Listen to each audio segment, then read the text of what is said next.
ವಿದ್ಯುತ್ ಕಣ್ಣ ಮುಚ್ಚಾಲೆಯಿಂದ ಫ್ರಿಡ್ಜ್ ಸ್ಫೋಟಗೊಂಡು ಸುಟ್ಟು ಕರಕಲಾದ ಘಟನೆ ಬಳ್ಳಾರಿ ಜಿಲ್ಲೆಯ ಕಂಪ್ಲಿಯ ಕೋಟೆ ಪ್ರದೇಶದಲ್ಲಿ ನಡೆದಿದೆ.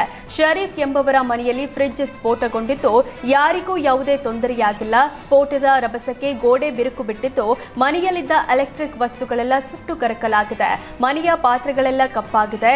ಘಟನೆ ಸಂಬಂಧ ಮನೆಯವರು ಯಾರೂ ಇಲ್ಲದ ಕಾರಣ ಅಪಾಯದಿಂದ ಪಾರಾಗಿದ್ದಾರೆ. ಜೆಸ್ಕಾಂ ಎಇ ವಿನೋದ್ ಕುಮಾರ್ ಬ್ಯಾಲಾನ್ ಸ್ಥಳಕ್ಕೆ ಭೇಟಿ ನೀಡಿ ಪರಿಶೀಲನೆ ನಡೆಸಿದ್ದಾರೆ. ರಿಸರ್ವ್ ಬ್ಯಾಂಕ್ನಿಂದ ನಾಣ್ಯಗಳನ್ನು ಸಾಗಾಟ ಮಾಡುತ್ತಿದ್ದ ಲಾರಿ ಪಲ್ಟಿಯಾಗಿದೆ. ನೆಲಮಂಗಲ ತಾಲೂಕಿನ ರಾಯರಪಾಳ್ಯ ಗೇಟ್ ಬಳಿ ಈ ಘಟನೆ ನಡೆದಿದೆ. ಬೆಂಗಳೂರಿನ ರಿಸರ್ವ್ ಬ್ಯಾಂಕ್ನಿಂದ ರಾಯಚೂರಿಗೆ ಲಾರಿಯಲ್ಲಿ ನಾಣ್ಯಗಳನ್ನು ಸಾಗಾಟ ಮಾಡಲಾಗ್ತಿತ್ತು. 1 ಹಾಗೂ 2 ರೂಪಾಯಿ ಮುಖ ಬೆಲೆಯ ಬರೋಬ್ಬರಿ 57 ಲಕ್ಷ ಮೌಲ್ಯದ ಚಿಲ್ಲರೆ ಹಣವನ್ನು ಲಾರಿಯಲ್ಲಿ ಸಾಗಾಟ ಮಾಡಲಾಗ್ತಿತ್ತು. ರಸ್ತೆ ಪಕ್ಕದಲ್ಲಿ ನಿಲ್ಲಿಸುವ ವೇಳೆ ದಿಬ್ಬ ಕುಸಿದು ಲಾರಿ ಹಳ್ಳಕ್ಕೆ ಪಲ್ಟಿಯಾಗಿದೆ. ಘಟನೆಯಲ್ಲಿ ಲಾರಿ ಚಾಲಕ ಪ್ರಾಣಾಪಾಯದಿಂದ ಪಾರಾಗಿದ್ದಾನೆ. ಸ್ಥಳಕ್ಕೆ ಭೇಟಿ ನೀಡಿದ ನೆಲಮಂಗಲ ಸಂಚಾರಿ ಪೊಲೀಸರು ಕ್ರೇನ್ ಬಳಸಿ ಲಾರಿ ಮೇಲೆತ್ತುವಲ್ಲಿ ಯಶಸ್ವಿಯಾಗಿದ್ದಾರೆ.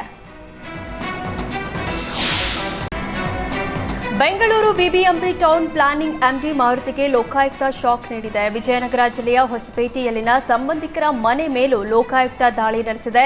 ಮಾರುತಿಗೆ ಸೇರಿದ ಬೆಂಗಳೂರಿನ ಮನೆ ಹಾಗೂ ಹೊಸಪೇಟೆ ತಾಲೂಕಿನ ಕಡಿರಾಂಪುರ ಗ್ರಾಮದಲ್ಲಿರುವ ಅತ್ತೆಯ ಮನೆಯ ಮೇಲೆ ಲೋಕಾಯುಕ್ತ ದಾಳಿ ನಡೆಸಿ ಪರಿಶೀಲನೆ ನಡೆಸಿದೆ. ಮಾರುತಿ ಅತ್ತೆ ರಜನಿ ಷಣ್ಮುಖ ಗೌಡ ಹಂಪಿ ಗ್ರಾಮ ಪಂಚಾಯಿತಿ ಅಧ್ಯಕ್ಷೆ ಆಗಿದ್ದಾರೆ.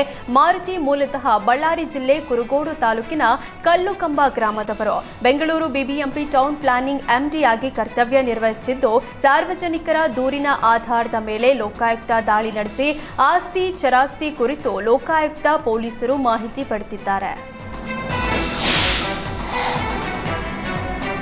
ವಿಜಯಪುರ ಶಾಸಕ ಬಸನಗೌಡ ಪಾಟೀಲ್ ಯತ್ನಾಳ್ ಮತ್ತೊಮ್ಮೆ ಟೆಂಪಲ್ ರನ್ ಶುರು ಮಾಡಿದ್ದಾರೆ. ಇಂದು ಕೊಪ್ಪಳದ ಗವಿಮಠಕ್ಕೆ ಯತ್ನಾಳ್ ಭೇಟಿ ನೀಡಿದ್ದಾರೆ.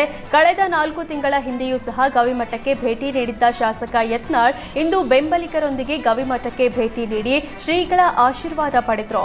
4 ತಿಂಗಳಲ್ಲಿ 2ನೇ ಬಾರಿ ಗವಿಮಠಕ್ಕೆ ಭೇಟಿ ನೀಡಿದ್ದು ಹಲವು ಕುತೂಹಲಕ್ಕೆ ಕಾರಣವಾಗಿದೆ. ಮಲೆ ಮಹದೇಶ್ವರ ಬೆಟ್ಟದಲ್ಲಿ 5 ಹುಲಿಗಳ ಸಾವಿನ ಬಳಿಕ ಅರಣ್ಯ ಇಲಾಖೆ ಅಲರ್ಟ್ ಆಗಿದೆ. ಹೀಗಾಗಿ ಅರಣ್ಯದಲ್ಲಿ ದನ ಕರು ಮೇಯಿಸೋದನ್ನ ನಿಷೇಧಿಸಲು ಅರಣ್ಯ ಇಲಾಖೆ ಸಚಿವ ಈಶ್ವರ ಖಂಡ್ರೆ ಸೂಚನೆ ಕೊಟ್ಟಿದ್ದಾರೆ. ರಾಜ್ಯದಲ್ಲಿರುವ ಎಲ್ಲ ಅರಣ್ಯ ಪ್ರದೇಶದೊಳಗೆ ದನ ಕರು ಮೇಕೆ ಕುರಿ ಮೇಯಿಸೋದನ್ನ ನಿಷೇಧಿಸಲು ಸೂಚನೆ ನೀಡಲಾಗಿದೆ. ಜಾನುವಾರುಗಳನ್ನು ಅರಣ್ಯ ಪ್ರದೇಶದೊಳಗೆ ಮೇಯಲು ಬಿಡೋದ್ರಿಂದ ಕಾಡಿನಲ್ಲಿ ಆಗಷ್ಟೇ ಮೊಳಕೆ ಹೊಡೆದ ಚಿಕ್ಕ ಪುಟ್ಟ ಸಸಿಗಳನ್ನ ಸಾಕು ಪ್ರಾಣಿಗಳು ತಿಂದು ಹಾಕ್ತಿವೆ. ಹೊಸ ಗಿಡಗಳು ಬೆಳೆಯದೆ ಅರಣ್ಯ ಬೆಳವಣಿಗೆಗೆ ಅಡ್ಡಿಯಾಗ್ತಿದೆ ಅಂತ ಪರಿಸರ ಪ್ರೇಮಿಗಳು ಅಭಿಪ್ರಾಯಪಟ್ಟಿರೋದಾಗಿ ತಿಳಿಸಿದ್ದಾರೆ. ಅಲ್ಲದೆ ನಾಡಿನಿಂದ ಕಾಡಿಗೆ ಮೇಯಲು ಹೋಗುವ ಪ್ರಾಣಿಗಳಿಂದ ವನ್ಯಜೀವಿಗಳು ಸಾಂಕ್ರಾಮಿಕ ರೋಗಗಳಿಗೆ ತುತ್ತಾಗುವ ಸಾಧ್ಯತೆಯೂ ಇರುತ್ತೆ. ಹೀಗಾಗಿ ಹೊಸ ಕ್ರಮಕ್ಕೆ ಸಚಿವರು ಮುಂದಾಗಿದ್ದಾರೆ.